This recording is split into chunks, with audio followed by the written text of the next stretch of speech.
रब्बिल आलमीन वलाक़िबतु लिलमुत्तक़ीन वस्सलातु वस्सलामु अला रसूलिहिल करीम।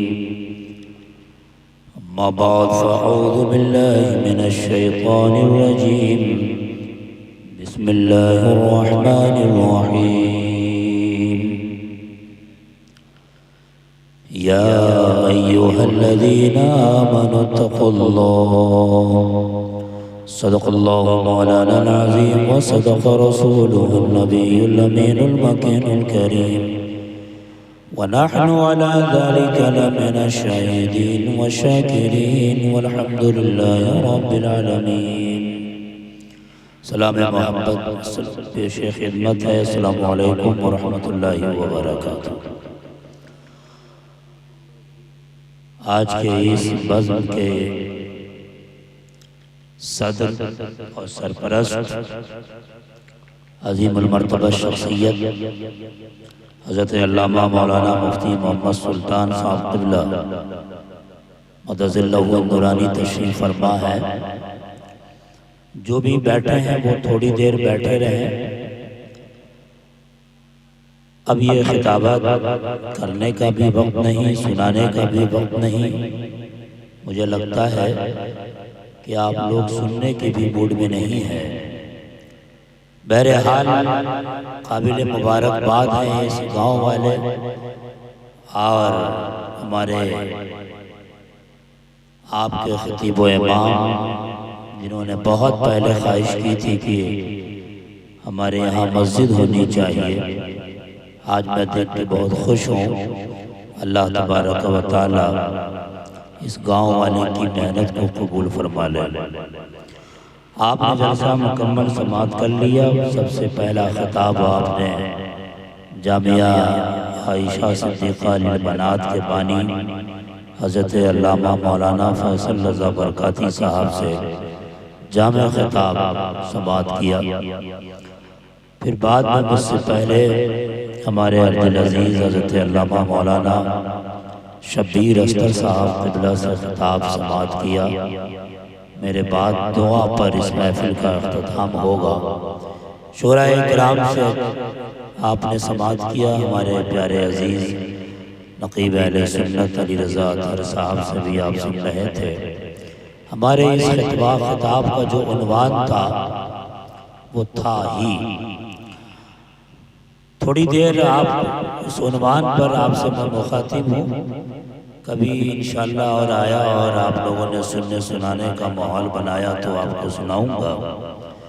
मैंने पढ़ा है, एक आयत का एक हिस्सा है, या अय्युहल्लज़ीना आमनुत्तक़ुल्लाह, ऐ ईमान वालो अल्लाह से डरो। जितने लोग हैं वो बैठ के सुन लें। अब किसी को उठने की इजाज़त नहीं है। मैं खुतबा हज़रात से भी कहूँगा हमारे सामने बैठ जाएं ताकि आपको मैं आमुख्ता सुनाऊँ। मौलाना शब्बीर साहब क़िबला, मौलाना फैसल साहब क़िबला बैठें। मेरा भाई सरफराज फैज़ी भी स्टेज पर है। आप देखें, या अय्युहल्लज़ीना आमनू, अल्लाह आपसे मुखातिब है। अल्लाह हमारी तवज्जो लेना चाह रहा है, हमारी तवज्जो ले रहा है और कह रहा है या अय्युहल्लज़ीना आमनू। दो हर्फ निदा के साथ मुखातिब है। एक है या, एक है अय्युन। दो हर्फ निदा के साथ कुरान जैसी मुक़द्दस किताब में हमसे मुखातिब है। कह रहा है या अय्युहल्लज़ीना आमनू, ऐ ईमान वालो, ऐ ईमान वालो, ऐ ईमान वालो।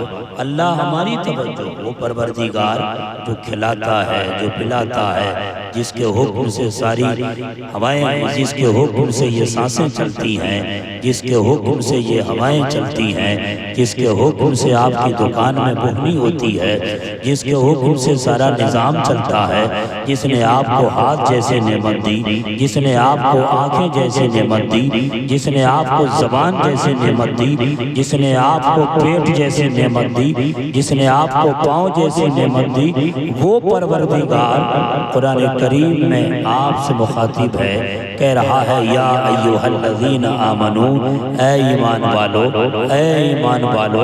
पता है एक मकाम पे नहीं, तकरीबन 80 से ज़्यादा मकामात पर अल्लाह ने इस तर्ज में अपने बंदों से खिताब किया है, ऐ ईमान वालो।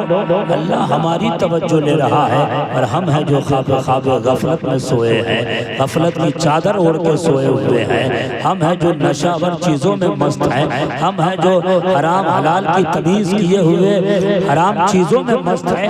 अल्लाह हमारी तवज्जो लेना चाह रहा है। खजूरवारा के लोगों, हाँ हाँ आपकी तवज्जो। मैं अपने आप से भी कहता हूँ, मैं सिर्फ जमा हाजिर के साथ खिताब नहीं करता, जमा मुतकल्लिम के साथ खिताब करता हूँ। मैं अक्सर कहता हूँ शम्सुल जमा, इस खिताब पे सबसे पहले मुखातब तुम हो, सबसे पहले तवज्जो तुम्हारी ज़रूरी है। अल्लाह 80 से ज़्यादा मकामात पर कहता है, ऐ ईमान वालों, बताओ ईमान वाले को चाहिए कि नहीं वो फितरी तौर पर अपने रब की जानिब मुतवज्जो हो जाए, परवरदिगार की जानिब मुतवज्जो हो जाए, जिसने पैदा किया है उसकी जानिब मुतवज्जो हो जाए। मेरा रब मेरी तवज्जो ले रहा है, हमसे क्या कहना चाह रहा है मेरा मौला।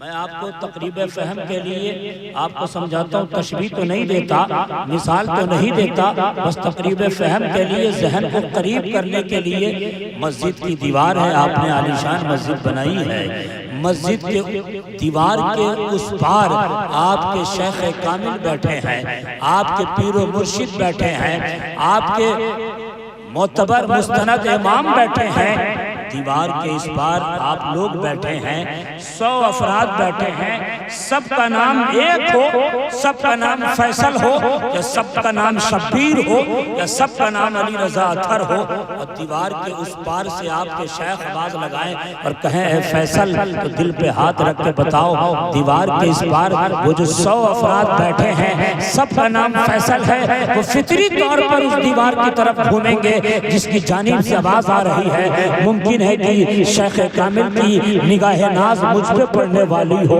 मुमकिन है कि मेरे किस्मत का सितारा चमकने वाला हो, शेख मुझसे मुखातिब होने वाला हो। फितरी तौर पर नेचुरली तरीके से आप उस जानिब घूमेंगे। आपको एक दुनियावी मिसाल दे के समझाऊं, एक पर्दा है, पर्दे के पीछे नेता है, और नेता आपको आवाज लगाए और सारे लोग बैठे हो, सबका नाम इम्तियाज हो, वो फितरी तौर पर सारे इम्तियाज उस पर्दे की तरफ घूमेंगे। मुमकिन है कि नेता की निगाह मुझ पे पड़ेगी, जमीन का मसला हल हो जाएगा, इस काट का मसला हल हो जाएगा, उस काट का मसला हल हो जाएगा, सियासी मसले हल हो जाएंगे। मैं आपको मिसाल तो देना नहीं चाह रहा था, सिर्फ जहन को करीब करने के लिए कि ये कायनात है, ये दुनिया है, यहाँ शेख कामिल आपको आवाज दे तो फितरी तौर पर आप उस दीवार की जानिब मुतवज्जे होते हो, शेख आवाज दे फितरी तौर पर उस तारीफ मुतवज्जे होते हो, नेता आवाज दे फितरी तौर पर उस नेता की जानिब घूमते हो। ओ प्यारे कहाँ सोए हो? अल्लाह उस किताब में, जो किताब मोहम्मद अरबी पे नाजिल हुई है, शफीउल मुज़निबीन पे नाजिल हुई है, अनीसुल क़रबीन पे नाजिल हुई है, जाने आलमीन पे नाजिल हुई है, तहा व यासीन पे नाजिल हुई है, ऐसी किताब न पहले आई है न सुबह क़यामत तक आएगी। तौरात आई है, इंजील आई, ज़बूर आई, ये सारी किताबें आई हैं, मगर कुरान का कोई जवाब नहीं है। इस किताब में अल्लाह कहता है या अय्युहल्लज़ीना आमनू, तो अब ईमान वाला चाहे दरभंगा से ताल्लुक रखे, ईमान वाला चाहे मुजफ्फरपुर से ताल्लुक रखे, ईमान वाला चाहे नागपुर से ताल्लुक रखे, ईमान वाला हिंदुस्तान के खित्ते से ताल्लुक रखे, हर ईमान वाले को चाहिए कि फितरी तौर पर अपने रब की जानिब मुतवज्जो हो जाए। मेरा रब मुझसे क्या कहना चाह रहा है? बहुत अच्छे, जिंदाबाद जिंदाबाद, नारे तकबीर, नारे रिसालत, मदरसा नजमुल हुदा कॉन्फ्रेंस, नारे तकबीर। ये जलसे को मजाक बनाने वाले को मैं बता दूं, ये जलसा मजाक की जगह नहीं है। जलसा बामकसद होना चाहिए, जलसा को बामकसद करो। और एक बात बता दूं, जलसा बामकसद नहीं है, जलसा बामकसद होना चाहिए। जलसा को बामकसद करो, जलसा को बामकसद करो। और एक बात बता दूं, जलसा को बामकसद होना चाहिए, जलसा को बामकसद करो। और एक बात बता दूं, जलसा को बामकसद करो, जलसा को बामकसद करो। कि दीन की बातें सबसे ज्यादा आपको अरबी किताबों में मिलेगी। आप तो छोड़िए, बाज़ उलमा का हाल ये है कि वो प्योर अरबी नहीं जानते। उसके बाद फारसी किताबों में मिलेगी, फारसी तो जानते ही नहीं आप। उसके बाद सबसे ज्यादा दीनी की बातें उर्दू किताबों में मिलेगी। अब तो हिंदुस्तान का हाल ऐसा है, सर्वे के मुताबिक कह रहा हूं कि इस वक्त मौजूदा दौर में 90% लोग उर्दू से जाहिल हैं, 10% उर्दू जानते हैं। और उन 10% में से भी सुनिए 8% जिनको उर्दू पढ़ने का मौका नहीं मिलता, और जो 2% उर्दू पढ़ते हैं तो ये मत सोचिएगा कि वो इमाम अहले सुन्नत आला हज़रत सरकार फाज़िल बरेलवी की कंज़ुल ईमान पढ़ते हो। ये मत सोचिएगा कि जो 2% उर्दू जानते हैं वो आला हज़रत फाज़िल बरेलवी की फतावा रज़विया का मुताला करते हो।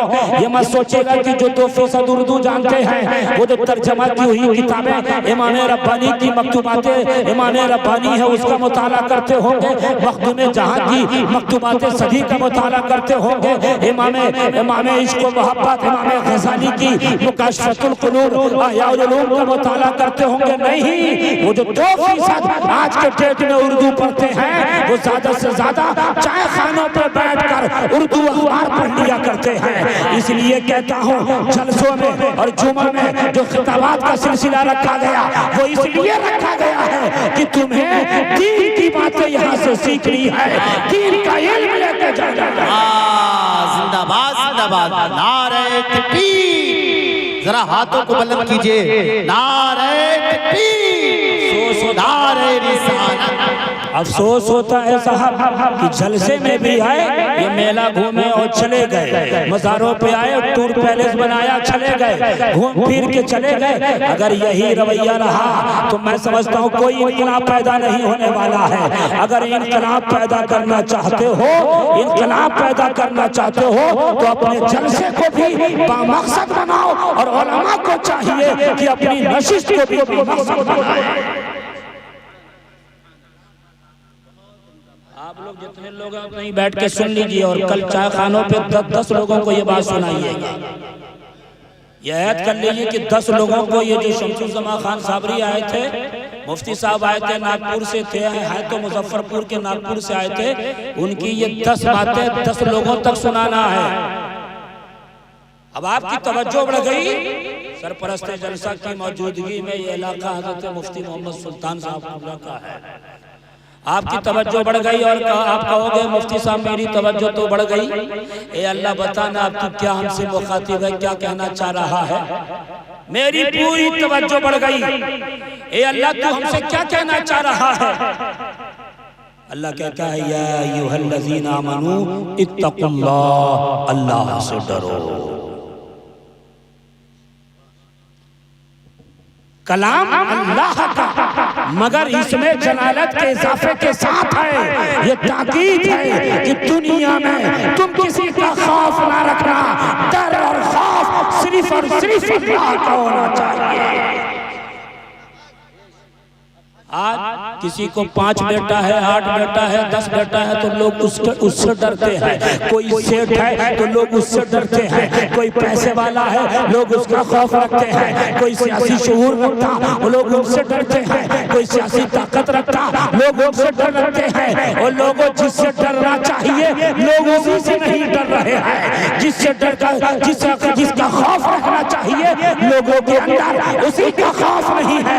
खौफ सिर्फ और सिर्फ अल्लाह का रखो। अल्लाह ने एक मकाम पे नहीं, अल्लाह ने कई मकामात पे कहा है। एक मकाम पे अल्लाह ने ये कहा वलक़द वस्सैना अल्लज़ीना ऊतुल किताबा मिन क़ब्लिकुम व इय्याकुम अन इत्तक़ुल्लाह, अल्लाह से डरो।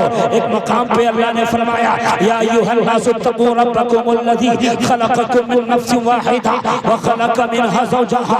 ये जो जोड़े बनाए हैं, ये तुमसे जो औलादें चली हैं, ये अल्लाह ही ने चलाया है, अल्लाह से डरो। एक मकाम पे अल्लाह ने कहा फला तख़शौना अन्नास वख़शौनी, लोगों से मत डर, अल्लाह से डर। अगर आयत खौफ इलाही पर पढ़ने लगो तो बहुत ज्यादा आयत तिलावत कर सकता हो। ये मिसाल 2-3 आयत काफी होगी कि दुनिया में किसी से नहीं डर रहा है, डर सिर्फ और सिर्फ अल्लाह का रख रहा है। अगर अल्लाह का खौफ रखने लगे तो फजर में तुम नमाज में अपने चादर और बिस्तर पर सोए नहीं रहोगे। अल्लाह का खौफ आ गया तो फजर में भी तुम मस्जिद आओगे। अल्लाह का डर आ गया तो तुम जोहर में भी मस्जिद आओगे। अल्लाह का खौफ आ गया तो असर में बाजार में ना घूमोगे, मस्जिद में आओगे। मगरिब में तफरी दोस्तों के साथ तफरी ना करोगे, मस्जिद में आओगे। अल्लाह का खौफ आ गया ऐसा तुमसे नहीं छूटेगी। अल्लाह का खौफ आ गया माँ बाप की खिदमत तर्क नहीं करोगे। अल्लाह का खौफ आ गया तुम झूठ छोड़ दोगे। अल्लाह का खौफ आ गया तुम चुगली छोड़ दोगे। अल्लाह का खौफ आ गया सारी बुराइयां छोड़ दोगे। इसलिए मैसेज आज के जलसे का ये है, तुम चाहे मैदान में रहो, चाहे जलसे गाह में रहो, चाहे स्टेज पर रहो, चाहे मस्जिद में रहो, हर जगह ये तसव्वुर रहे अल्लाह देख रहा है। हर जगह ये यकीन रखो अल्लाह देख रहा है। हर जगह अल्लाह का खौफ रखो। ए चचा, मरना है, मरने के बाद कब्र की दुनिया में जाना है, तय है। क़यामत हक है, मौत भी हक है, जाना वही है। तो क्यों गफलत की चादर ओढ़ो? अल्लाह का डर रखो। मैं अपने आप से भी कहता हूँ अल्लाह का खौफ रखो। अगर मैं आपको, चूंकि तफसील का वक्त नहीं, हमारे उलमा भी भूखे हैं, काफ़ी देर से बैठे हैं और ये माहौल भी ऐसा नहीं कि काफ़ी देर तक सुनाया जाए, मगर हमारा ताल्लुक उन सूफियों से है। एक सूफी इसी तरह की मस्जिद में इमाम थे, सुनना वो जुमा में खिताब करते थे। एक दीवाना बहुत दूर से जुमा की तकरीर सुनने आता था। फैसल भाई जामिया आयशा बना दिए, लवाम में इदारा बना रहे हैं, हमारा भी सपोर्ट आपका भी सपोर्ट होना चाहिए। वो खिताब कर रहे थे शबीर भाई, एक दीवाना बहुत दूर से तकरीर सुनने आता था। एक दिन ऐसा हुआ एक जुमा में कि जुमा की नमाज छूट गई, वो ट्रैफिक में फंस गया था। जब बाद में पूछा ना तो ज़ारो कतार रोने लगा। इमाम साहब ने पूछा कि क्यों रो रहे हो? कहा आपका सूफियाना खिताब सुनने हर जुमा को आया करता था, इस जुमे को नागा हो गया, ट्रैफिक में फंस गया था, इसलिए रो रहा हूं मैं। नमाज तो ज़ोहर अदा कर लूंगा, इसलिए रो रहा हूं कि खिताब नहीं सुन पाया। आज के लोग तो बस नाथखानी हुई, भाग गए अपने अपने घर। मुझे पता है ये जो लोग बैठ के सुनाएंगे ना तो उनको भी अफसोस होगा। वो सूफी इमाम था, उनका आलम ऐसा था, हजरत जैसे लोग थे। कहा इसलिए तुम रो रहे हो, इसलिए रो रहे हो कि खिताब नहीं सुन पाए? हाँ हाँ हाँ इसलिए रो रहा हूँ। अल्लाह अकबर। वो इमाम साहब फिर मस्जिद में गए, उस मुक्तदी को सामने बैठाला, जो पूरी तकरीर जुमा की नमाज में की थी आधे घंटे की, उस सारे खिताब को तन्हा एक आदमी के लिए उसके सामने लौटा दिया। अब वो फिर रोने लगा और ज्यादा। आप क्यों रो रहे हो? कहा हजरत अब तो इसलिए रो रहा हूँ कि मुझे एक आदमी के लिए आपने फिर से वो पूरी मेहनत की जो जुमा में की थी, उस सारे खिताब को लौटाया, इसलिए रो रहा हूँ। तब उस इमाम ने कहा कि जो अल्लाह के लिए खिताब करता है वो मजमा नहीं देखा करता है। चाहे एक हो चाहे हजार का मजमा हो, अल्लाह का खौफ रखो हर मकाम पर, हर जगह पर अल्लाह का डर रखो प्यारे। एक एक मिसाल से समझाता चलूं। हुजूर अकरम सल्लल्लाहु अलैहि वसल्लम, इमामुल अंबिया मेरा भाई इकबाल साबरी, जो आपके पड़ोस में इमामत करता है मगर पूरे गांव पर इनकी नजर है। हजरत मुफ्ती सुल्तान साहब की सरपरस्ती में ये पूरा कमांड संभाले हुए हैं। एक एक मिसाल, हुजूर से बड़ा कोई सूफी है इस धरती पर? नहीं। वो इमामुल अंबिया, उनका आलम ऐसा है कि अल्लाह का खौफ कितना है।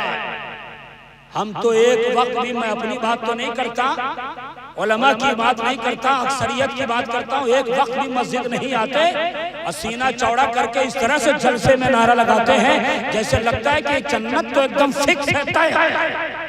जन्नत इतनी आसान नहीं जितनी समझ रखे हो प्यारे। इमाम गजाली ने प्यारी बात कही थी, कहा सुनो चार चीजों का दावा चार चीजों के बगैर झूठ है। अगर कोई शख्स ये दावा करे कि मैं जन्नती हूँ, मैं जन्नत में जाऊंगा और वो गुनाहों से न बचे, उसका दावा झूठ है, उसकी मोहब्बत झूठी है। सर्वे कर लें आज यहाँ से वहां तक। इमाम गजाली ने कहा था कोई शख्स ये कहे कि मैं अल्लाह से डरता हूँ, अल्लाह से मोहब्बत करता हूँ, और अगर कोई कहे अल्लाह से मोहब्बत करता हूँ और वो जहन्नमी वाला अमल उससे न बचे, जन्नती वाला अमल न करे, उसकी मोहब्बत झूठी है। का हुजूर से मोहब्बत का दावा और उलमा सूफिया पे तान करे, उसकी भी मोहब्बत। मस्जिद तो बना लिए हो, अहद कर लेना कि इमाम साहब पर कोई तानो तशरी नहीं होगी। इमाम साहब से भी गुजारिश है, अल्लाह का खौफ आपके अंदर भी होना चाहिए। मुक्तदियों आपसे भी गुजारिश है, अल्लाह का खौफ होना चाहिए। अल्लाह का खौफ रखो, ऐसा नहीं कि एक साल गुजरे इमाम पे लानतान करने लगे, इमाम को भगाओ, कोई हासिल नहीं। इमाम गजाली ने यह बात कही साहब, हुजूर की प्यारी बात सुनिए, तवज्जो के साथ इमाम साहब सुनिए। हुजूर हज़रत अबू सईद खुदरी रज़ी अल्लाह ताला अन्हु रिवायत करते हैं, कहते हैं कि मैंने एक रात ऐसी भी देखी कि मेरे आका नमाज में गए, शफीउल मुज़निमीन नमाज में गए, कौनैन के दूल्हा नमाज में गए, कौनैन के दूल्हा नमाज में गए, बेकसो कस नमाज में गया, चारा साज़े दर्दमंदा नमाज में खड़े हुए, तो एक आयत पर जब पहुँचे, तो एक आयत पर पहुँचे, हुजूर इस कदर रोने लगे, इस कदर रोने लगे, इस कदर रोने लगे, आंसुओं का काफिला बहता चला गया। हज़रत अबू सईद खुदरी कहते हैं वो कौन सी आयत है सुना, मैं कहता हूँ वो कौन सी आयत है सुना दूं। अगर ये आयत सुन लोगे, तर्जमा सुन लोगे, तो मैं यकीन से कह सकता हूँ शबीर भाई, कल तक जो फजर में नहीं आता था वो फजर में आने लगेगा। आयत का तर्जमा जो सुनेगा, यकीन है मुझको, कल तक जो ज़ुहर में नहीं आता था वो ज़ुहर में आने लगेगा। कल तक जो पंज वक्ता नहीं पढ़ता था वो पंज वक्ता पढ़ने लगेगा। आयत का जो तर्जमा सुन लेगा, मैं यकीन से कह सकता हूँ, कल तक जो झूठ बोलता था अब वो कल से झूठ नहीं बोलेगा। कल तक जो शराब पीता था वो कल से शराब नहीं पिएगा। कल तक जो लौंडियाबाजी करता था वो कल से लौंडियाबाजी नहीं करेगा। ड्रीम 11 में जो जुआ खेलता था, माई सर्कल 11 पे जो जुआ खेलता था वो कल से नहीं खेलेगा। हुजूर इस आयत पे रुके तो रो पड़े, अम हसिबल्लज़ीना इज्तरहु सय्यात अन नजअलहुम कल्लज़ीना आमनू व अमिलुस्सालिहात सवाअम महयाहुम व ममातुहुम साअ मा यहकुमून। हुजूर इस आयत पे रो रहे हैं, आक़ायद वाले इस आयत पे रो रहे हैं। तर्जमा ये है कि जो शख्स, जो लोग गुनाह करते हैं, फिर ये फैसला कर रखे हैं कि अल्लाह ताला मेरी जिंदगी को, मेरी मौत को नेकों की जिंदगी की तरह कर देगा, नेकों की मौत की तरह कर देगा। इस आयत की तफसीर में, ईमान और कुफ्र की तफसीर के बाद आपके ज़ाविये को देखकर कह रहा हूँ कि कल तक जो शराब पीता था, जो जुआ खेलता था, जो ज़ना करता था, जो चुगली करता था, जो ग़ीबत करता था, जो फसाद मचाता था, जो मोहल्ले में इख्तिलाफ पैदा करता था, जो इत्तेहाद की तरफ नहीं बुलाता था, जिसकी जिंदगी गुनाहों में गुजर रही है, जिसकी जिंदगी बदकारियों में गुजर रही है, अगर वो ये नारा लगा के फैसला कर ले हमारा शुमार उन लोगों की तरफ होगा जो हर वक्त नमाज पढ़ता है, जो सच्चाई के साथ रहता है, जो माँ बाप की खिदमत करता है, जो बिल्कुल इंसाफ कायम करता है। अल्लाह ने कहा ये बुराई करने वाले नेकों की तरह जिंदगी हो जाए। अगर ये फैसला कर रखा है तो साअ मा यहकुमून, क्या ही बुरा फैसला करने वाले हैं। बहुत अच्छे, बहुत अच्छे मुफ्ती साहब। क्या मतलब, जो शराबी होगा वो बिल्कुल पाकबाजों की तरह नहीं हो सकता, जो गलत करने वाला होगा इन पाकबाजों की तरह नहीं हो सकता। अगर चाहते हो कि कब्र में आराम मिले, अगर चाहते हो कि पुल से रात पे आसानी से पार हो, अगर चाहते हो आसानी से जन्नत मिले, तो सारे गुनाहों से इसी दुनिया में तुमको तौबा करना पड़ेगा। हज़रत उमर का नाम सुना आपने, जलीलुल कद्र सहाबी। क्या? जलीलुल कद्र सहाबी, और ऐसा सहाबी जिनको हुजूर ने कहा था उमर तुम जन्नती हो। यूं तो नबी का हर सहाबी जन्नती है, हाँ, कुछ लोग नारा लगाते हैं हर सहाबी नबी जन्नती जन्नती। मैं कहता हूँ नारा लगाने की क्या जरूरत भाई, जब एक आम सुन्नी मोमिन जन्नत में जाएगा वो तो नबी के सहाबा है, कुल के कुल सहाबा से जन्नत का वादा हो रखा है, सब सहाबी जन्नती। वो हज़रत उमर उनका आलम ऐसा है कि जब कुरान पढ़ रहे थे सूरह शम्स की सूरह तकवीर की इस आयत पे पहुंचे, वइज़ा नुशिरत, जब हश्र में दफ्तर खोले जाएंगे। अली भाई आप भी मदरसा चलाते हो, सुनिए आप लोग जरा सुन लीजिए तवज्जो के साथ। हज़रत उमर जब इस आयत पे पहुंचे कि जब हश्र में दफ्तर खोले जाएंगे तो खश खा के गिर पड़े, बेहोश हो गया। लोग इयादत करने लगे कि लगता है हज़रत उमर का आखिरी दौर आ गया, आखिरी वक्त आ गया।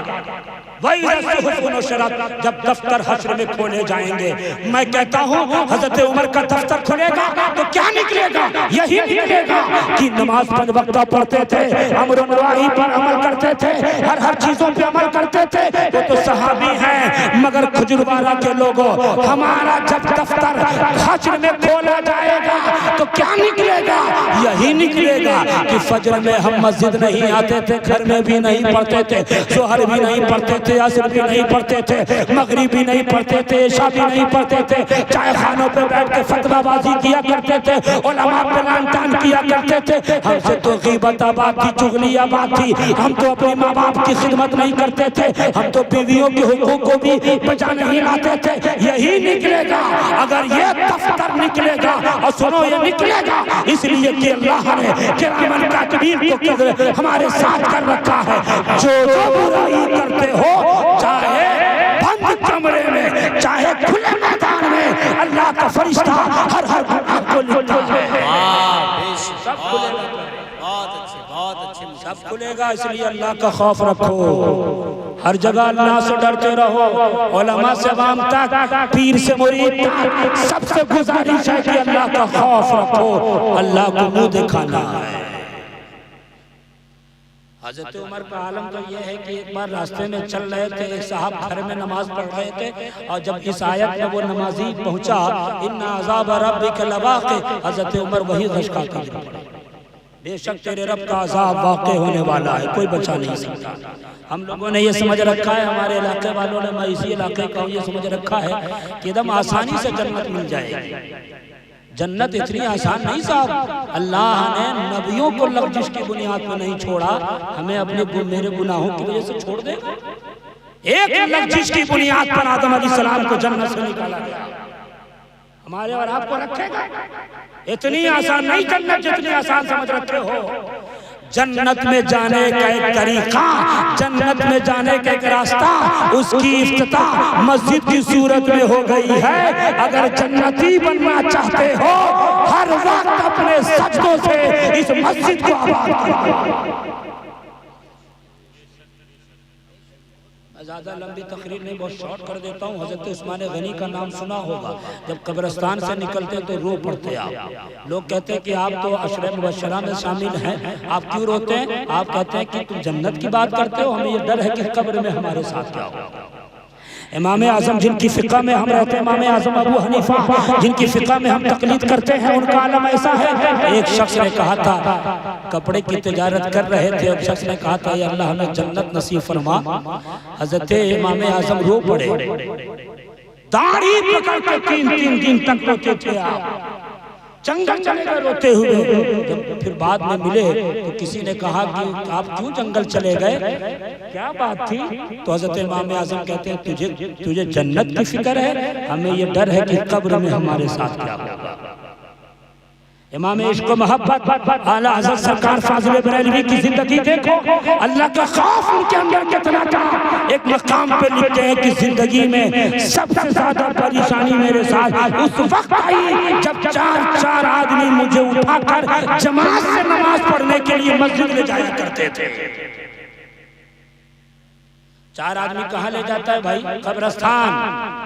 आज थोड़ी सी गर्मी पड़ी मस्जिद नहीं आए, सर्दी हुई मस्जिद नहीं आए। इमाम इश्क मोहब्बत कहते हैं इस कदर बीमार हो गया था कि मस्जिद जाने की ताकत नहीं थी, मगर फिर भी उस आलम में 4 आदमी के सहारे मस्जिद जाकर नमाज बाजमात अदा किया करता था। ये अल्लाह ही का खौफ तो था, अल्लाह का खौफ उनके अंदर आया।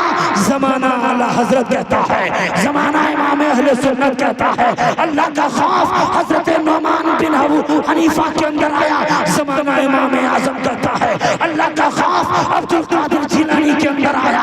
जमाना गौसे आजम कहता है, अल्लाह का खौफ हजरत मोइनुद्दीन चिश्ती के अंदर आया। जमाना ख्वाजा खाजगान अताए रसूल कहता है, अल्लाह का खौफ अलाउद्दीन साबिर के अंदर आया। जमाना मखदूम तो जहां कहता है, इसीलिए कहता हूँ अल्लाह का खौफ अपने अंदर रखो।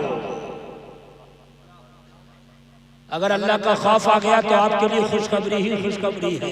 अल्लाह ने कुरान में कहा, वलिमन खाफ मकाम रब्बिही जन्नतान, अल्लाह से डरने वालों के लिए अल्लाह ने 2-2 जन्नत तैयार कर रखी है। जो अल्लाह से डरता है अल्लाह ने उसके लिए आखिरत में मंजिलें तैयार रखी है। कुरान में अल्लाह ने कहा, वल आखिरतु इंदा रब्बिका लिल मुत्तकीन, जो अल्लाह से डरता है अल्लाह ने कहा उसके लिए मकाम अमन है। इन्नल मुत्तकीन फी मकामिन अमीन, जो अल्लाह से डरता है अल्लाह के नजदीक वो सबसे ज्यादा मोतबर है। जो अल्लाह का खौफ रखता है अल्लाह के नजदीक सबसे ज्यादा बेहतर है। अल्लाह ने कुरान में कहा, इन्ना अक्रमकुम इंदल्लाहि अतकाकुम, जो अल्लाह से डरता है अल्लाह के नजदीक ज्यादा मुकर्रम है। वो लोगों सुनो, बरेली शरीफ जाते हो, आपका छोटा शरीफ जाते हो, आप अजमेर शरीफ जाते हो, आप ये कहते हो कि बेटा नहीं मिला, मेरी दुआएं कबूल नहीं हुई। एक नुस्खा से याद रख लो, अल्लाह ने कहा इन्नमा यतक़ब्बलुल्लाहु मिनल मुत्तक़ीन, जो अल्लाह से डरता है अल्लाह उसके हर अमाल को कबूल करता है। अच्छा, एक आखिरी बात, अगर आप ये कहोगे कि मुफ्ती साहब ये बताइए अल्लाह का डर कैसे आएगा, तो मैं एक नुस्खा दे के जा रहा हूँ आपको। अल्लाह का डर इस तरह से आएगा, इस तौर से आएगा कि हदीस जिब्रील में मुस्तफ़ा करीम ने फरमाया, अंतअबुदल्लाह का अन्नका तरा फ़इन लम तकुन तरा फ़इन्नहु यराक, कि तुम इबादत करो इस तौर पर, नमाज पढ़ो इस तौर पर कि तुम अल्लाह को देख रहे हो। अगर ये मकाम हुजूरी हासिल ना होने पाए तो ये यकीन रखो कि अल्लाह तुम्हें देख रहा है। हम ये कहते हैं ये यकीन सिर्फ मस्जिद में ना हो कि अल्लाह देख रहा है, बाजार में भी हो कि अल्लाह देख रहा है, मकान में भी हो कि अल्लाह देख रहा है, स्टेज पर भी हो कि अल्लाह देख रहा है।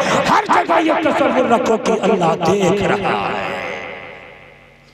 ये अगर यकीन हो गया तो तुम्हारा फेसबुक भी पाक हो जाएगा, व्हाट्सएप भी पाक हो जाएगा, इंस्टाग्राम भी पाक हो जाएगा, यूट्यूब भी पाक हो जाएगा, समाज भी पाक हो जाएगा, तुम्हारा घर भी पाक हो जाएगा। अल्लाह देख रहा है।